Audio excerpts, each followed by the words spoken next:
Hello again and welcome to the Master's Voice. I'm Celestial and you're welcome to this channel. To old and new subscribers, you are very welcome. Please adjust your settings if they are not clear. Please remember that this channel has playlists, so you can watch the Russia and China playlist. You can watch the Sin series. That's a playlist, very important playlist. You can watch the playlist that is simply entitled Prophecies, and that is dealing with the harm that causes harm, basically what happened in 2020, what stopped the world in 2020, what God has to say about that. There are about 22 prophecies on that. Some of them are extremely graphic and they are hosted on other channels.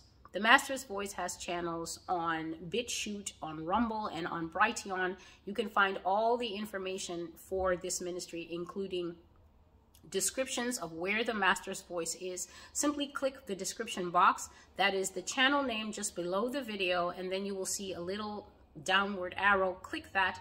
All the information concerning this ministry is below, so you can watch on BitChute, on Rumble, on Brighteon. There is also a Spanish translation channel called La Voz del Señor, and you can watch the prophecies that we have managed to translate there so far.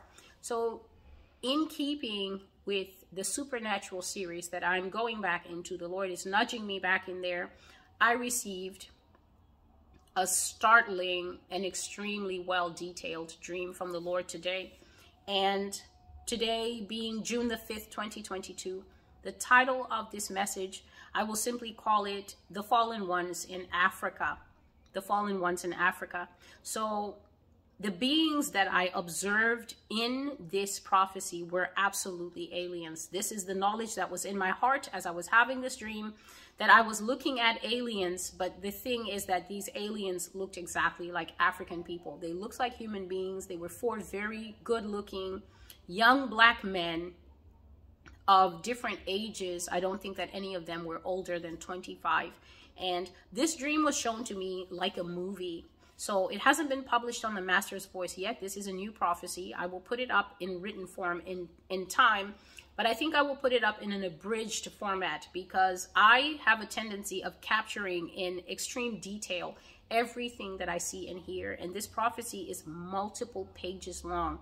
So I will attempt to put most of the detail in the video so that I can then use a more abridged form on the blog. So without further ado, we go into this live action dream where the Lord showed me something that has already happened. So this is not a prophecy, a will come prophecy. This is not a prophecy about the future. This is a message about something that has already taken place centuries before. Many, I don't know how far back it is, but God showed me something that has already happened. And so here we go. I dreamt this morning that I was standing in the desert of an African country, and I don't know where that country was. I just know that it was the desert, but it's not the kind of desert where you see the sand dunes. It was this hard, packed ground, very hard ground where not much grows. So there wasn't even grass there. It's just, you know, where you just see this hard ground, and then you see a few tufts of maybe tough desert grass. And you also see these scrub bushes, the kind of bushes that don't need a lot of water, acacia trees and stuff like that. And it was not yet nighttime, so I could still see everything clearly. It was going towards maybe starting to inch towards where the sun is thinking I'll set in about an hour or two. And out of the sky, I saw this burning projectile coming towards Earth. So I saw something burning in the sky, and it came closer and it hit the earth with a thud. It did not go into the earth. It did not make a crater like we usually see. It was not a UFO. It was something that was so strange to me. And it was just a few feet away from me, but it didn't matter. Even if it had hit me, I said, because I was standing in the past, so I don't think I was really there. God was giving me a view of something that happened and put me there as a witness and an observer. And this thing that came from the sky was an African hut. So it was not a UFO, it was not a ship, it was literally an already built hut. And it was not the small huts that they have in Africa that are either round or square with the conical top made of dried thatch or dried grasses or dried palm leaves. It was a big hut, the kind that they call a palava hut. Palava means to have a discussion or to thresh out an argument. So this is the kind of hut that they have where the chiefs and the elders will gather and they will sit in there, and sometimes they allow the people to sit outside and they work out very important matters to the community. This is what came to earth in Africa and hit the ground. And because the travel, the mode of travel was so hot, the roof that was made of grasses had started to catch fire in little areas. So it was burning in little areas. And one of these young men, who was an alien, got out and he stood and he was trying to beat out the fire with his hand. So he didn't have anything. He was beating out the little fires and the embers with his hand, while inside the other three took out various African artifacts and little African carvings and stuff like that. And they were arranging it around this hut in a way to make it look neat and hospitable and believable. And then as I was watching them do this, I turned and I saw in the distance dust clouds. So someone or something was approaching at speed. I saw them coming in, and as it grew closer, I saw that it was a group of men. It was a contingent of very wealthy men and elders and servants.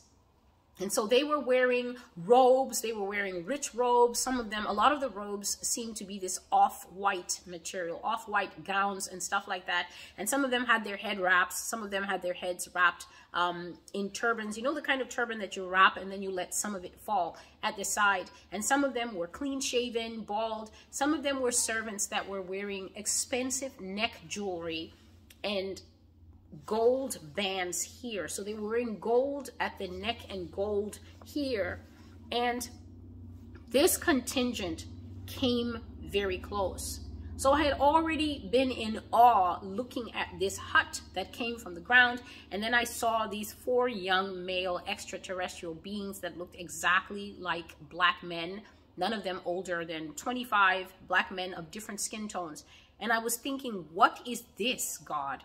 And then I see this other group of men, older African men with their servants, rich men approaching. And I cannot remember what they were riding. So I can't tell you for a fact that they were riding camels or they were riding horses.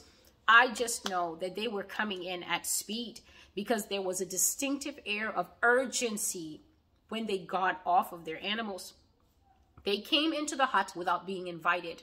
So the people who arrived, they did not wait to be invited into the hut. They entered into the hut and they gave a traditional African greeting. I did not understand what was said, but what I noticed is the aliens answered back perfectly in that language. So they gave back a perfect traditional answer to the greeting and then offered these men places to sit, and the men seated themselves. At this point, God put the conversation in English, and I will try to be true to everything that I saw and heard. Like I said, I want to capture the detail here so that the written prophecy will not be all these pages and pages that I have before me. So there was a lot of tension and mistrust in the air. The people who had arrived were not in a welcoming or hospitable mood towards these 4 young men. And this is very unorthodox for African people, who are very open to strangers and foreigners and usually very much more friendly, but this was not the case. And the older people seemed quite angry. They seemed quite angry about something. Some of them were even more angry than others, but the man who was their leader was very calm. So he didn't seem angry at all. And all he said, without introducing himself, without asking for names, all he said was, "So you have come back." That's what he said. He had this very princely way of speaking. And so he said, "So you have come back." And then the leader of the aliens, who was a very, very handsome young man, he also calmly said, "We have never been here before." And God was letting me feel inside this young alien's heart. So I will be describing the things that God was making known to me from the inside of this person. And he was trying very hard not to lie. So the sense I got from this young man is of someone trying to be good because they have been told that when you are good, you get rewarded for good behavior. So that is how he felt from the inside. And so he was trying very hard not to lie in his answers. So when the old man said, "So you have come back," he said, "We have never been here before. We just moved to the area." So the old man didn't say anything, but what he did was he let his eyes rove around this hut. He let his eyes rove in the area outside.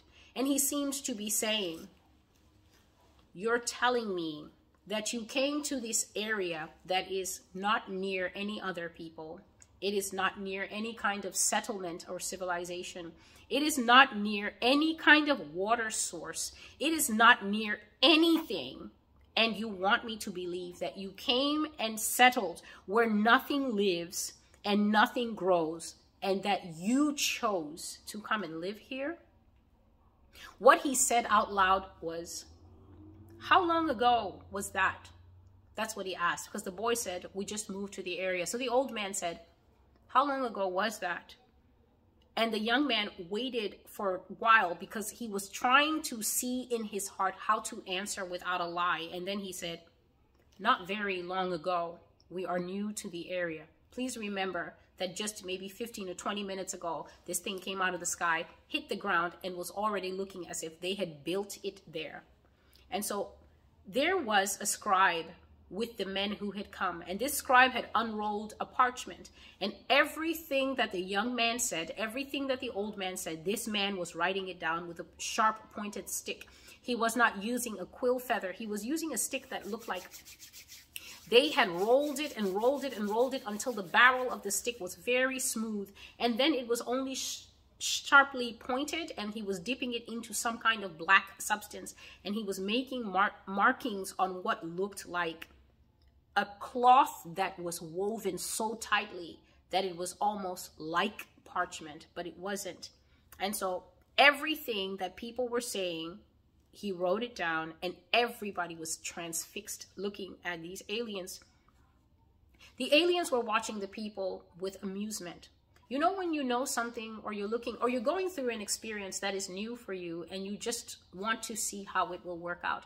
So the people definitely had emotions. They were mistrustful. Some of them were visibly angry, but the aliens were extremely calm, and they had this air of people who simply want a situation to play out so that they can see how it works out.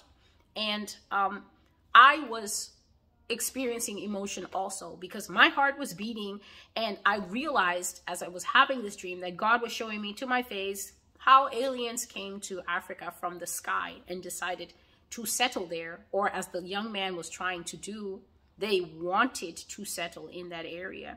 And I was saying in my heart, "God, this can't be happening. Make these people leave. Make these people go back in the sky where they came from." But it was the past, and nothing that I felt could change the fact that I was basically watching a tape of what God wanted me to know had already happened long ago.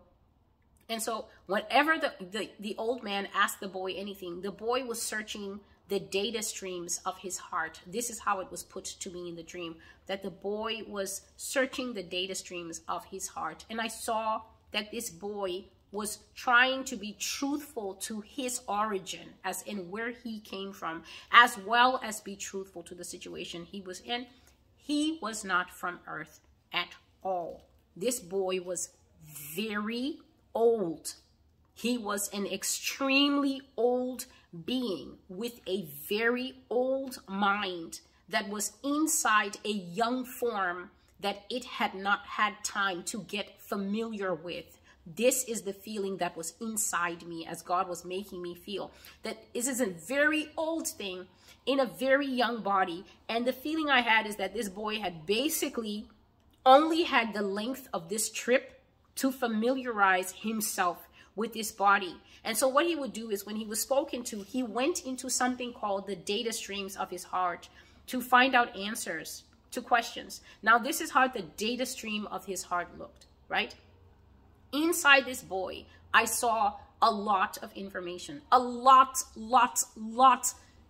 endless amounts of information. And it was like God either put me in the sky or had me watching clouds, watching the sky. So I was either in the sky watching down on the ground, or I was on the ground watching in the heavens. And what I saw is a river of white. It looked like the numbers that you find in the Matrix. You know how it's just binary codes, X's and O's and ones, and how code looks. This code was a white river of numbers that was flowing on a black background. So it's either I was in the sky watching the ground be pitch black, and then this data stream was a white river, and the boy would look into that river to find out answers to what was being given. So he would search this impossible amount of internal data to find a good answer to whatever he was asked. And he settled for, one of the answers that he settled for, when the old man asked him, "Where are you from? How long have you been here?" What he chose to say was, "I have always considered the earth my home."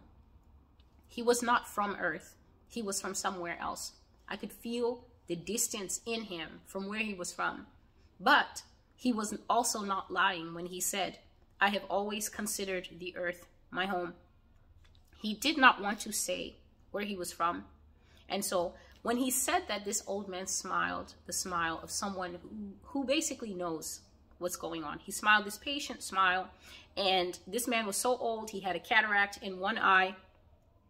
And I felt that this old man had seen a lot of things in his life. He had seen a lot of things that even the people in the room with him did not know. And he was smiling because he knew that this boy was lying. But he only said, Now, when the boy said, "I have always considered the earth my home," there was a dark-skinned servant, and I saw that this servant had visible anger. He was already aggressive. But when the boy said that he already considered the earth his home, this servant got angry, and he made a move. He clenched his fist and he made a move as if he wanted to come forward, as if he wanted to speak or do something to the boy. He was wearing no shirt, this servant, and he only had some kind of a skirt-like thing at the bottom, and he had neck jewelry and arm jewelry, a big man. And he was so angry at this alien for saying that earth was his home. But another servant put his hand on that servant's shoulder, and this servant had clothes. So this servant had a robe with a sash and a curvy sword. And the Lord was pressing on my heart that these people are Arabs, but they were also of different shades. They do not look like the Arabs we see now. It was different shades of black people, from light all the way to dark. And so he had this curvy sword, and he put his hand on the servant's shoulder as a way to let him know that we do not speak when our masters are speaking. So no matter how you feel, you have to hold it in. So the old man asked another question, and he said, "Who are your parents? Where are your people? Where is your family?" And then another young man who had been leaning against the wall with his arms like this. You know when you lean against the wall and you're just paying attention to what's happening? He stood up and he said, "We are alone. We are adults. We do not need a family at this point, but when we need one, we will get one." And again, this black servant, this dark-skinned man, was so angry. He became even more visibly upset when these aliens said that they will get a family when they need one.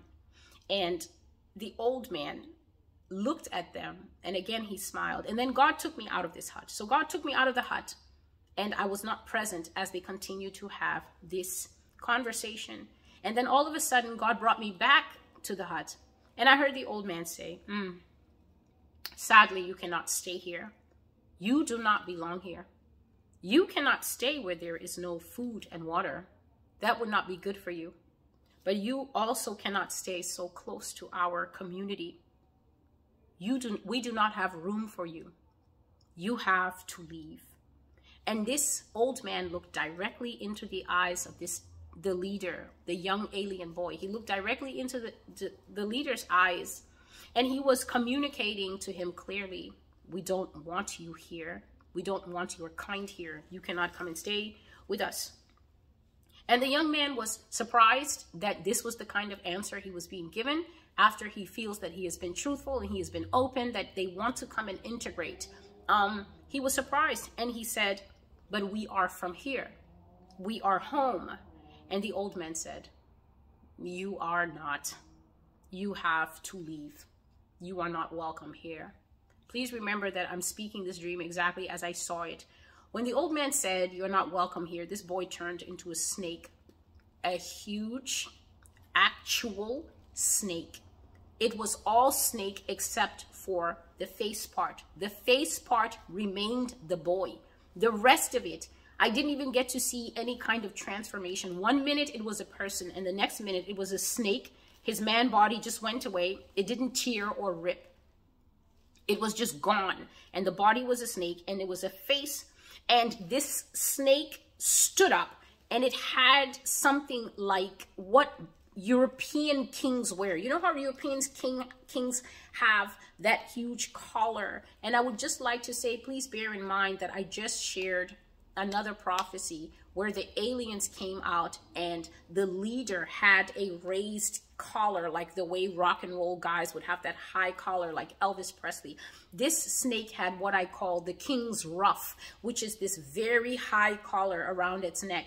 There is a dinosaur that had it, because this snake's one was not made of cloth. It was made of this very hard bone plate around the neck of the snake. And all the human beings froze. They froze exactly the way small animals like rabbits and everything freeze in front of a snake when the snake rears up. All the people froze. Only this black servant that was full of emotion did not freeze. And the old man was bored. He seemed almost bored with the transformation of this snake, but everybody else was frozen. And the black servant was just standing as if to say, if the old man needs him to do something, he's willing to do it, whatever it might do.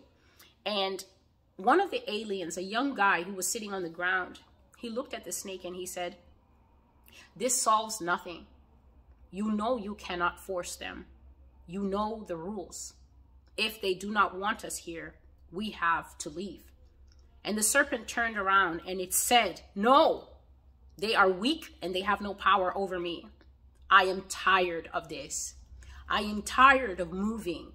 And then he said a name. He said the name of that alien that was seated, but my ears could not understand that language, so I just put a dash. He called this seated alien a very old name. The name sounded so old to me, but I cannot remember it. He said, "I am tired of moving.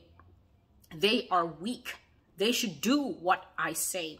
I do not want to move anymore." And so the frozen people are standing there. The old man is bored and he's looking at the ground and waiting for this snake to get whatever he needs to get out of his system. And the other human aliens are talking to this main alien and telling him, "If the people of the community cannot accept us, you know the rules. We have to move on." And so the snake was so angry, but his three companions looked at him. And the way they were looking at him was, "Why are you doing this? Why did you even change in front of them? Why did you show them that we can change? What does it solve?" And so the one who had said, "We will get families if we need them," he stood up again and he said, "We will leave. We know you do not want us in your community, so we will travel on." And the old man didn't look at him. He just kept sitting there and he said, "Yes, it is best. We wish you the best on your journey.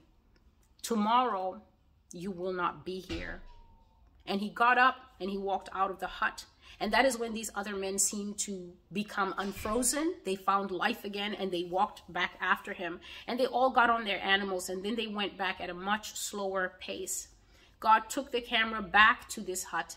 And I saw the snake was now turning back into a boy. But where it had transformed with lightning speed, it was now changing back slowly into a human. And I got to see the process. When God took the camera back to focus on these creatures in the hut, the boy, his face had come back and his entire upper body had come back. And it was like human head, human chest and arms, and then snake body. And he was slowly transforming back. And he said to his companions, "Why did you not let me strike them?" They are weak and they can't do anything about us. We could have killed them all and taken everything they have. But his friend said, and what would have been the result of that? Why would we do that? And this snake boy didn't answer. And then just before the dream ended, the Lord showed me short clips of these 4 aliens traveling to several places. I saw that every place they went and landed this hut, they were not wanted. The people instantly knew what they were and said to them, no, you cannot come and live with us. You cannot even live next to us. You cannot live around us. And they closed off their communities to them. I saw in one place that they actually stoned them with stones. So when they came and they tried to integrate, by this time they had changed the method. So they would land the hut and then they would walk into these places. So they would walk into these cities and communities and ask to speak to the leaders and want to be a part of the community. But in every place that they were going, the people knew what they were and rejected them. People were afraid of them. People didn't want to stay with them. And in one town or village that they went to, I saw the people stoning them with stones. The stones were not affecting them. And by this time, the snake one had learned to control himself so that he did not transform when this type of rejection was happening to them. The lead alien was extremely angry, but he restrained himself, and they all restrained themselves, and they always moved on. But at last they came to a place where the people did not recognize them. And I saw the women coming and welcoming them with so much love, dancing, singing, and hospitality. The people did not know what they were, and they took them in as strangers into the community. And I saw that they brought them flat baked bread and hot food. And they sat with them, these aliens, and they stayed with these people. And all I thought of just before I woke up was how 2 angels and God also came to Abraham, and they sat with him. And Abraham brought them flat baked bread and hot food and did not know that they were not people at all. So this was in Africa. This first community where the old man rejected them, this was definitely in Africa. And I saw them traveling to different places in Africa, trying to integrate, and they were not welcomed until they basically came to a community that did not have discernment and welcomed them. And I thought about how that other alien said that we do not have families. We are adults, but when we need families, we will get them. I've dedicated almost 5 months on this channel, The Master's Voice, to sharing the Genesis 6 narrative, how the fallen angels saw women and took from them wives and mated with them and brought forth nephilim. And this is something that God was showing me here in this dream that happened in Africa, that these beings traveled in Africa, going from place to place until they found a place that they could settle. So as you come to the Master's Voice and you hear the things that I'm talking about and they seem strange and weird and unorthodox to you, understand that much of history is not written. And so I was going to say this in the written prophecy, and I will say it here in the visual prophecy. If you are of African descent, if you are of an African background, and you actually know of histories or oral traditions or things in your native language or native histories that speak of sky people, that speak of beings that came to Africa and raised up a bloodline that are different from normal humans, whether it is openly acknowledged in your country or whether it is something that people only whisper about and they share it in oral history and oral traditions. I invite you, please, to share your experiences and share your knowledge under this video, because this is the kind of information that we here in America and even in other parts of the West, it will never be available on Google. This is the kind of information that is contained inside the nations themselves. European history is very good at writing about mermaids and things like that. They have chronicled their history in a written form. But this stuff that God is showing me about will only be remembered inside the minds and the hearts of people in Africa. And so if you know of this, if you know of these legends of beings that came out of the sea or beings that came from the sky, where your great-great-grandparents or your grandparents talk about bloodlines that are special or bloodlines that are different inside the population, please go ahead and you can share your experiences in the comment section. And so I will end the video here. This title is The Fallen Ones in Africa. This is what I saw, the exact dream that God revealed to me, that long ago in the past, these creatures did take on the form of human beings. This is exactly what Enoch was talking about. And it happened all over the world. It happened in Indian communities. It happened in Chinese communities. And it definitely also happened in Africa. And this brings back to the fact that I'm always strongly sharing that these creatures were seeded throughout the whole earth.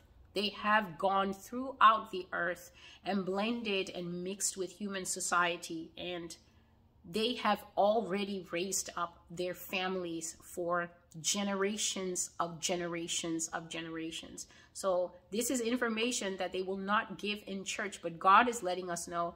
And one of the reasons that this is so important is because of sexual immorality, because people just love to take their clothes off and lie down with people that they have not vetted in the spirit, that God has not said, this is your wife, this is your husband. And on that vein, I will share a second dream that I had. After I had this dream, I woke up, I prayed, the Lord spoke to me, I wrote everything down, and I went back to sleep. And I had a second dream, and it was very short. In the second dream, someone simply said, yes, it's true. I felt very attacked by the words of your channel, Celestial. I felt offended. Then I went to bed, and a huge animal tried to sleep with me. A huge beast attacked me to sleep with me, and I screamed. Then I remembered the words of your channel, Celestial, and I repented. I asked God to forgive me for having sex without marriage. I said, Jesus, please save me. And immediately the beast left me. It disappeared, and because it was no longer touching me, I was able to wake up. I am not offended anymore. Well, praise God. I pray that the words of this channel are touching people. I pray that the words of this channel are warning people of the things that God says, that because of sexual immorality, because of the way that people sin against their bodies sexually, this is the primary reason that the fallen angels are going to, the ones that are still fallen angels, as in fallen angel shape, are going to come back to the earth. But not only that, sexual immorality is the reason that many people have joined themselves to hybrid beings. Many people are the unknowing cog in the bigger wheel of hybrid demon alien breeding, because they have not taken the time to find out from God who their partner is, but have instead joined themselves to flesh after flesh after flesh. Many people have become unwitting victims of this scheme. What scheme is that? The alien said, we will get families when we need them. So many people are, whether they like to hear it or not, part of those families. So if you sleep with anyone without marriage, bear in mind that Satan has the right to sleep with you. I've already covered this in depth with many of the other videos.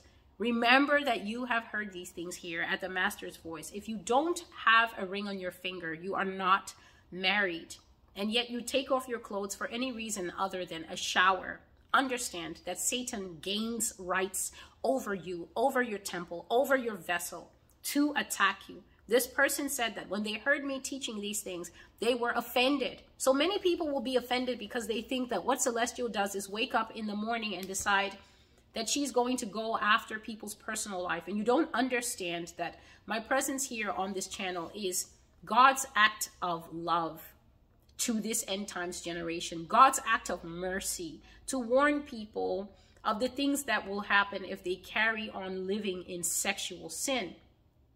And Satan has the right to rule over, to attack, and to oppress people who break God's laws and who live in a way where they think that they are a higher law than what the Bible says. So this person said that an animal tried to attack them, to rape them, to sleep with them.